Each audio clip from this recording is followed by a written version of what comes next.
Welcome back to the Constitution Line by Line. I'm Senator Mike Lee, and today we'll be concluding our discussion of Article 1, Section 7, with Clauses 2 and 3.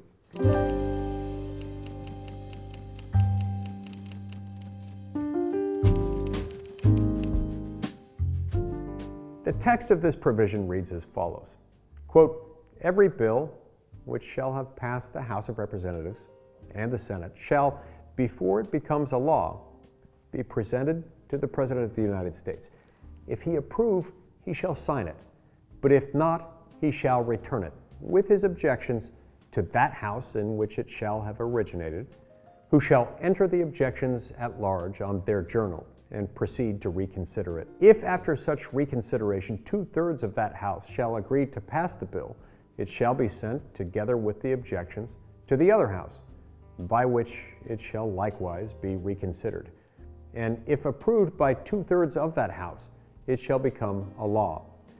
But in all such cases, the votes of both Houses shall be determined by yeas and nays, and the names of the persons voting for and against the bill shall be entered on the journal of each House respectively.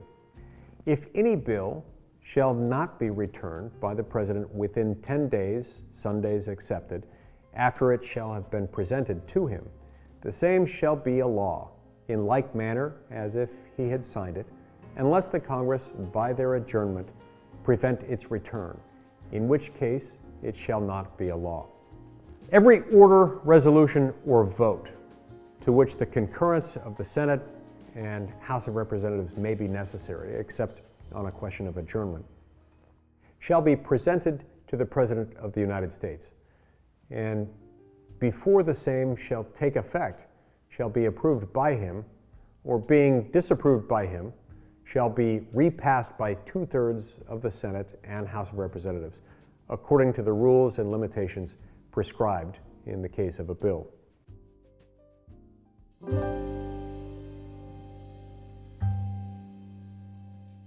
This is the meat of the legislative process. If you saw that old cartoon in school about how a bill becomes a law, this is what they were talking about. These clauses specify the President's role in approving legislation passed by Congress and the conditions under which Congress can override a presidential veto.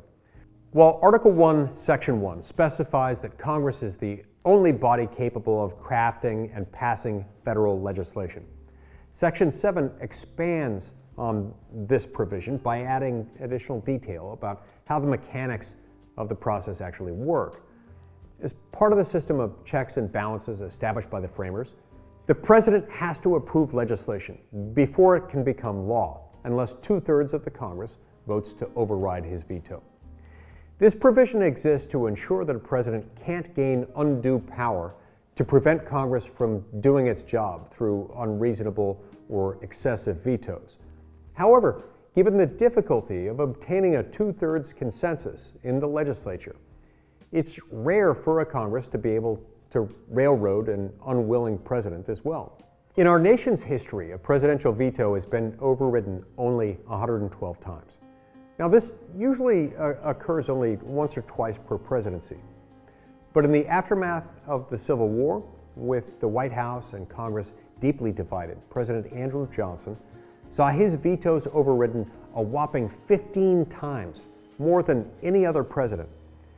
At a time when we've seen a great deal of disagreement between congressional leaders and recent presidents, this portion of Article 1, Section 7 is important in clarifying how these two branches are expected to work together to craft laws.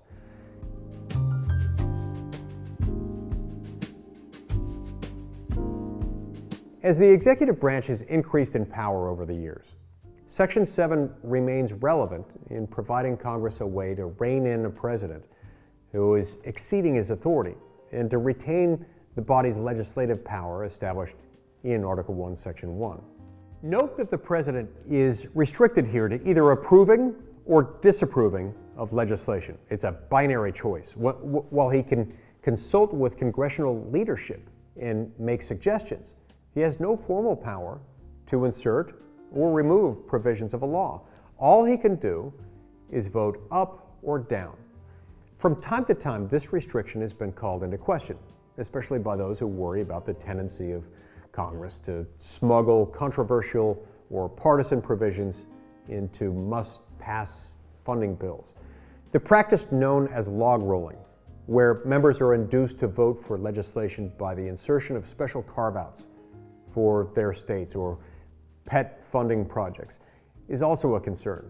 It's easy for the president to feel manipulated into approving a bill that he doesn't agree with in order, for example, to prevent the federal government from shutting down.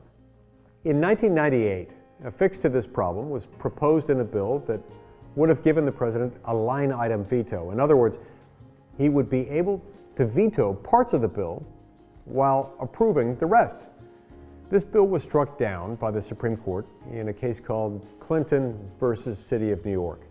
The court reasoned that the bill would have given the president the de facto power to craft legislation, a power specifically denied the president under Article 1, Section 1 and Article 1, Section 7, and ruled that the line item veto would specifically violate Section 7's description of the veto process. While Section 7 gives the president the ability to veto legislation, the process does not work the other way around. In other words, Congress does not necessarily have the authority to veto actions taken by the executive branch, provided that those actions are themselves constitutional.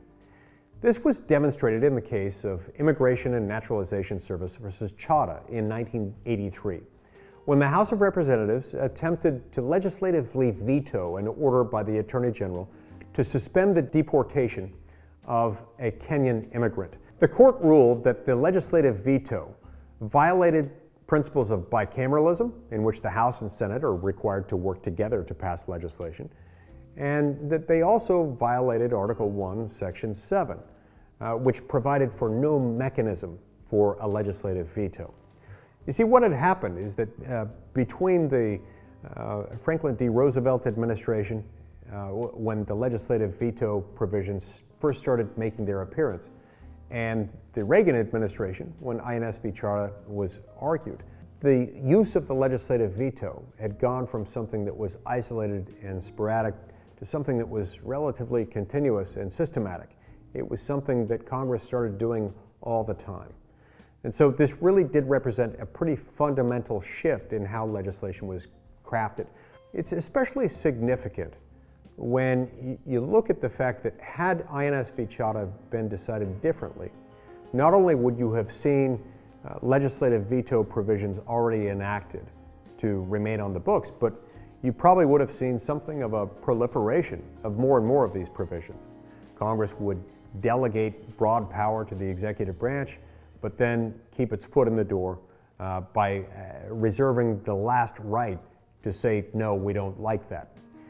This in turn would have led to even more flagrant and continuous violations of the presentment clause. And so, look, the Supreme Court's ruling in INS v. Chadha, while criticized by some, was really a significant victory for the separation of powers, because it drew a line in the sand and recognized a distinction between legislation and executive action.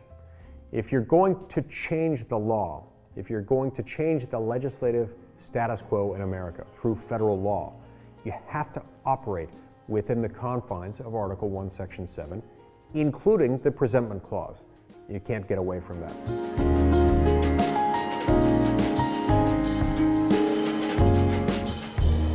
Finally, there's an interesting legislative tactic embedded in Article 1, Section 7, known as the pocket veto. If the president neither signs nor vetoes a bill within 10 days, and the Congress adjourns during that time, the unsigned bill is effectively vetoed, and there's no mechanism for Congress to vote to override it. This remains a controversial practice, and there have been several legal challenges attempting to clarify what constitutes an adjournment for purposes of a pocket veto, such as the pocket veto case in 1929 and Wright versus United States in 1938, which found that both houses of Congress must be out of session to constitute an adjournment. Thank you for joining me for this episode of the Constitution Line by Line. Next time, we'll begin our discussion of Article 1, Section 8, which lists the kinds of laws Congress is permitted to pass under a system of limited government. Make sure to subscribe to the channel and to click the bell for notifications, and I'll look forward to seeing you there.